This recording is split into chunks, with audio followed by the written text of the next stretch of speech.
BBC বাংলার সান্ধ্য অধিবেশন প্রবাহতে আপনাদের স্বাগত। আজ আপনাদের সাথে লন্ডন স্টুডিও থেকে আছি মানসী বড়ুয়া। বাংলাদেশের সর্বশেষ গুরুত্বপূর্ণ আপডেট সংবাদে আপনাকে স্বাগত। শুরুতেই সংবাদ শিরোনাম, পরে বিস্তারিত। প্রথমেই জানাবো আমাদের হাতে থাকা সর্বশেষ গুরুত্বপূর্ণ সবথেকে তাজা আপডেট সংবাদ। বগুড়ায় বিএনপির হামলায় জামাতের ৭ নেতাকর্মী আহত।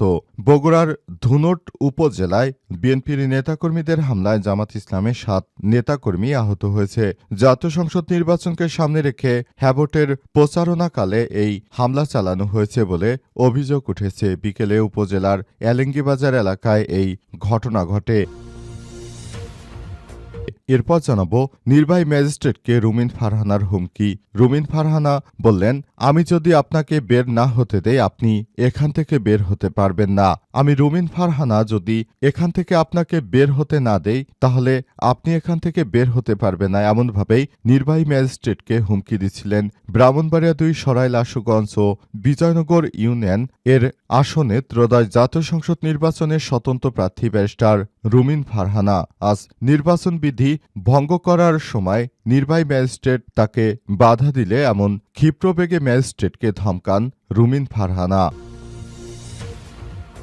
এদিকে মনোনয়নপত্র বাতিল হওয়ার পর যা বললেন হাসনাত আব্দুল্লাহর প্রতিদ্বন্দ্বী প্রার্থী। কুমিল্লা ৪ আসনে জাতীয় নাগরিক পার্টি এনসিপির প্রার্থী হাসনাত আব্দুল্লাহর আসনে বিএনপির প্রার্থী মঞ্জুর আহসান মুন্সির মনোনয়নপত্র বাতিল হওয়ার পর বলেছেন, আশা হারাবেন না, এটা এখানেই শেষ নয়, এটা একটা আইনি প্রক্রিয়ার মাত্র অংশ। আজ ফেসবুকে তিনি এমন বক্তব্য শেয়ার করেছেন। জানাবো ঝুঁকিপূর্ণ সারা দেশে ৬,৭৪৮ ভোটকেন্দ্র।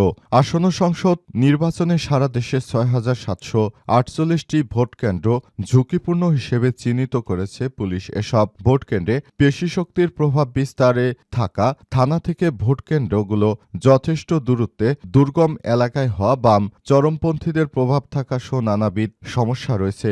নির্দিষ্ট রাজনৈতিক দলের বেশি ভোট থাকা এগুলো আরও বেশি সমস্যা তৈরি করবে বলে মনে করছে নির্বাচন কমিশন। তাই এসব জায়গায় অতিরিক্ত সেনা সদস্য মোতায়েনের সিদ্ধান্ত নেওয়া হয়েছে। এবং সর্বশেষ জানাবো গ্রিনল্যান্ড ইস্যু, ইউরোপের ৮ দেশের পণ্যে ১০% শুল্ক আরোপের ঘোষণা ট্রাম্পের। গ্রিনল্যান্ড দখলের বিরোধিতা করায় যুক্তরাজ্য, জার্মানি, ফ্রান্সসহ ইউরোপের ৮টি দেশের উপর ১০% শুল্ক আরোপের ঘোষণা দিয়েছে যুক্তরাষ্ট্রের প্রেসিডেন্ট ডোনাল্ড ট্রাম্প। আগামী ১ ফেব্রুয়ারি থেকে এই নতুন শুল্ক কার্যকর করা হয়েছে। প্রিয় দর্শক, এতক্ষণ শুনছিলেন সংবাদ শিরোনাম, এবারে বিস্তারিত। তবে তার আগে বন্ধুরা অনুরোধ থাকবে এই সংবাদটিতে একটি লাইক দিন। এই চ্যানেলে আপনি নতুন হয়ে থাকলে আমাদের সংবাদটি দেখতে দেখতে চ্যানেলটি সাবস্ক্রাইব করে রাখুন। কমেন্ট করে বন্ধুরা আপনার মূল্যবান মতামত জানিয়ে দিন আপনি বিশ্বের কোন দেশ থেকে বা বাংলাদেশের কোন স্থান থেকে আমাদের সংবাদটি দেখছেন এবং শুনছেন। আর বন্ধুরা সংবাদটি আপনার সোশ্যাল মিডিয়া ফেসবুকে শেয়ার করে বন্ধুদেরও দেখার সুযোগ করে দিন। গাজা যুদ্ধে আপনি যদি নিরীহ ফিলিস্তিনিদের ভালোবেসে থাকেন কমেন্টে ইয়েস লিখে পুরো বিশ্বকে জানিয়ে দিন। এবারে বিস্তারিত। বগুড়ায় বিএনপির হামলায় জামাত ইসলামের ৭ নেতাকর্মী গুরুতর আহত। বগুড়ার ধুনট উপজেলায় বিএনপির নেতাকর্মীদের হামলায় জামাত ইসলামের ৭ নেতাকর্মী আহত হয়েছে। জাতীয় সংসদ নির্বাচনকে সামনে রেখে হ্যাবটের প্রচারণাকালে এই হামলা চালিয়েছে বিএনপির সন্ত্রাসীরা। গতকাল ১৭ জানুয়ারি বিকেলে উপজেলার এলেঙ্গিবাজার এলাকায় এই ঘটনা ঘটায়। আহতরা হলেন উপজেলার এলেঙ্গি ইউনিয়নের ৫ নং ওয়ার্ডের জামাতের সভাপতি শোলমারি গ্রামের আজহার আলীর ছেলে আয়ুব আলী ৫০, তোসের আলী ছেলে মাসুম রানা ৪৯, তারাকান্দি গ্রামের আব্দুস সামাদের ছেলে জিয়াউর রহমান ৪৫, আলাউদ্দিনের ছেলে জিয়াউর রহমান ঠান্ডু ৪৩, রাঙামাটি গ্রামের জাভেদ আলীর ছেলে আবু বক্কার ৪৮, সোহরাব হোসেন এর ছেলে সামিউল ৩০, নলডাঙ্গা গ্রামের আব্দুস সামাদের ছেলে রবিউল ইসলাম ৪৩। আহতদের বগুড়া শহীদ জিয়াউর রহমান মেডিকেল কলেজ হাসপাতাল উপজেলা স্বাস্থ্য কমপ্লেক্সে ভর্তি করা হয়েছে। থানা, পুলিশ ও স্থানীয় সূত্র থেকে জানা গেছে, শনিবার বিকেলে জামাতের নেতাকর্মীরা এলেঙ্গা বাজার এলাকায় হ্যাভোটের প্রচারণা করতে গিয়ে বিএনপির নেতাকর্মীরা অতর্কিতভাবে তাদের উপর হামলা চালায়। এতে জামাতের ৭ নেতাকর্মী আহত হয়েছে। এ বিষয়ে উপজেলার এলেঙ্গি ইউনিয়নের বিএনপির সভাপতি আয়ুব আলী জানান, নির্বাচন প্রচারণা নিয়ে জামাতের নেতাকর্মীদের সঙ্গে কথা কাটাকাটির ঘটনা ঘটেছে। তাদের উপর হামলা চালানো কিংবা মারধরের কোনো ঘটনা ঘটেনি বলে বিএনপির সদস্যরা জানিয়েছে। কিন্তু পুলিশের কর্মকর্তারা জানিয়েছেন, আমরা ঘটনাস্থলে গিয়ে তাদেরকে উদ্ধার করেছি। বিএনপির নেতাকর্মীরা জামাত ইসলামের এই নেতাকর্মীদের উপর ব্যাপকভাবে হামলা চালিয়েছে, যেটা কোনোভাবেই গ্রহণযোগ্য কোনো ব্যাপার হতে পারে না। নির্বাহী ম্যাজিস্ট্রেটকে রুমিন ফারহানার হুমকি, আমি রুমিন ফারহানা না বললে আপনি এখান থেকে বের হতে পারবেন না। আমি রুমিন ফারহানা না বললে আপনি এখান থেকে বের হতে পারবেন না স্যার। নির্বাহী ম্যাজিস্ট্রেটকে এভাবেই হুমকি দিচ্ছিলেন ব্রাহ্মণবাড়িয়া ২ সরাইল, আশুগঞ্জ ও বিজয়নগরের দুটি ইউনিয়নের আসনে ত্রয়োদশ সংসদ নির্বাচনে স্বতন্ত্র প্রার্থী ব্যারিস্টার রুমিন ফারহানা আজ ১৭ জানুয়ারি বিকেলে নির্বাচনী আচরণবিধি ভঙ্গ করার দায়ে অভিযোগে রুমিন ফারহানার হেনস্থা হুমকির শিকার হয়েছে জেলা প্রশাসনের নির্বাহী ম্যাজিস্ট্রেট শাহরিয়ার খান হাসান।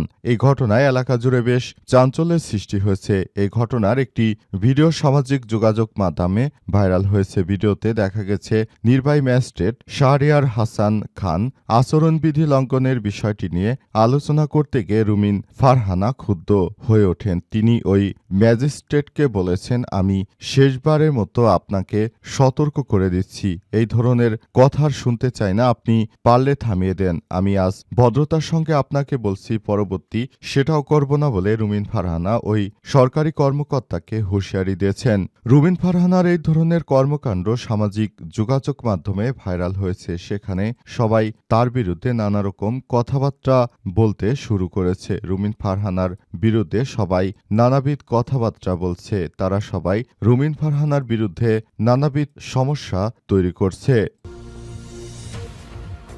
মনোনয়ন বাতিল হওয়ার পর যা বললেন হাসনাত আব্দুল্লাহর প্রতিদ্বন্দ্বী। কুমিল্লা ৪ আসনে জাতীয় নাগরিক পার্টি এনসিপির প্রার্থী হাসনাত আব্দুল্লাহর আসনে বিএনপির প্রার্থী মঞ্জুরুল হাসান মুন্সির মনোনয়ন বাতিল হওয়ার পর বলেছেন, আশা হারাবেন না, এটা এখানেই শেষ নয়, এটা একটি আইনি প্রক্রিয়ার মাত্র অংশ। আজ ফেসবুকে তিনি এমন বক্তব্য শেয়ার করেছেন। সেখানে তিনি বলেন, আজ নির্বাচন কমিশনে যে সিদ্ধান্ত এসেছে সেটাই চূড়ান্ত সিদ্ধান্ত নয়। আমাদের মামলা এখন উচ্চ আদালতে বিবেচনায় রয়েছে। এই মামলার মেরিটের উপরই সত্যের বিজয় হবে ইনশাল্লাহ। আমরা বিশ্বাস করি উচ্চ আদালতে ন্যায় বিচার নিশ্চিত করা হবে এবং আমাদের মনোনয়ন পুনর্বহাল হবে বলে জানিয়েছেন তিনি। ধৈর্য ধরুন, ঐক্যবদ্ধ থাকুন, ষড়যন্ত্রের সামনে মাথা নত নয়, আইনের পথে আমরা এগুব বলে জানিয়েছেন তিনি। সত্যের শক্তি আমাদের সঙ্গে আছে, ইনশাল্লাহ বিজয় আমাদের হবে। শনিবার আসন্ন ত্রয়োদশ জাতীয় সংসদ নির্বাচনে কুমিল্লা ৪ দেবিদ্বার আসনে বিএনপির মনোনীত প্রার্থী মঞ্জুরুল হাসান মুন্সির মনোনয়নপত্র বাতিল করেছে নির্বাচন কমিশন। বিকাল ৪টায় রাজধানীর আগারগাঁয়ে অবস্থিত নির্বাচন কমিশন ভবনের বেসমেন্ট 2 এর অডিটোরিয়ামে শুনানি শেষে এই ঘোষণা দেয় ইসি। এই আসনে 10 দলীয় নির্বাচনী জোট থেকে নির্বাচন করছেন আলোচিত প্রার্থী জাতীয় নাগরিক পার্টির দক্ষিণ অঞ্চলের এনসিপির মুখ্য সংগঠক হাসনাত আব্দুল্লাহ।